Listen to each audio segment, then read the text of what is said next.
ফুলশয্যার রাতে চরণামৃত খাওয়ার নাম করে বিষ খাওয়াতে চেয়েছিল।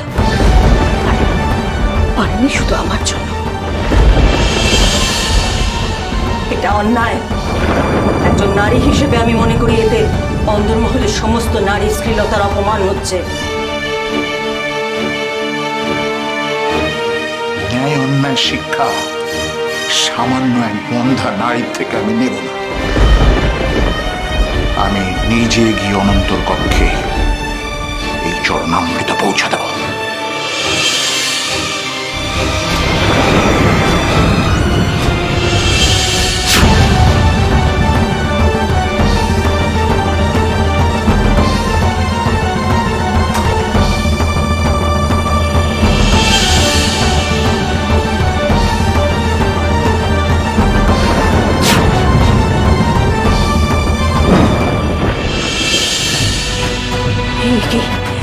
মহাকালের চরণামৃতে নীল ধোঁয়া, এ কি অমৃত?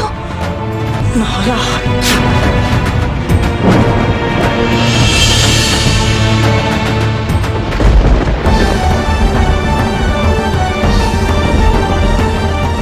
মা, তুমি এত বড় ঘটনা রাজামশাইকে জানাওনি কেন? হায় রে কপাল, অনন্তকে আর এসব কথা বলে এখন কোনো লাভ আছে? যে অনন্ত ছোটবেলায় নিজে অঙ্ক মিলিয়ে তার খুড়িমার সমস্যার কথা বুঝতে পেরেছে, তাকে রক্ষা করতে চেয়েছিল, আজ দেখি সেই অনন্ত বসে তার খুড়িমার কাশিধামে যাওয়ার নিদান দিল। ও আর আমার নেই।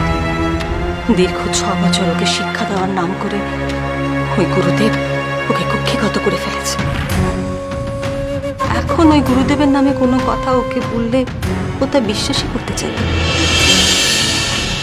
মাঝখান থেকে যে বলবে সেই অপরাধী হবে। তুই বা খামোকা এত কথা ওকে বলতে গেলি কেন? কি লাভ হলো? কাল বাদে পরশু আমার কাশিধামে যাওয়ার কথা ছিল, তার পরিবর্তে 15 দিন বাদে হলো। এই তো পারা। না মা, শুধু এইটুকু তফাৎ নয়, মহারাজকে তো অন্তত এইটুকু বোঝানো গেছে যে গুরুদেব সবসময় যা বিধান দেয় সেটাই ঠিক নয়, আর আমিও মিথ্যেবাদী নই। আর এই দুটো বিশ্বাস অর্জন করাই কি কম বড় কথা? আর তাছাড়া 15 দিন মানে অনেক দিন সময় আছে। এর মধ্যেই আমাদেরকে যা করার করে ফেলতে হবে। কি করবি তুই? কি আবার করবো? যা তোমাকে কথা দিয়েছি তাই করব। তোমার এই শীতের সিঁদুর আমি মুছতে দেব না মা। আমার 2 শ্বশুর মশাইদের আমি ঠিক খুঁজে বের করব। পরশু নদীর ঘাটে আমার বৈধব্য গ্রহণ, মাঝে মাত্র একটা দিন। তার মধ্যে তুই তো শ্বশুর মশাইদের খুঁজে বার করতে পারবি?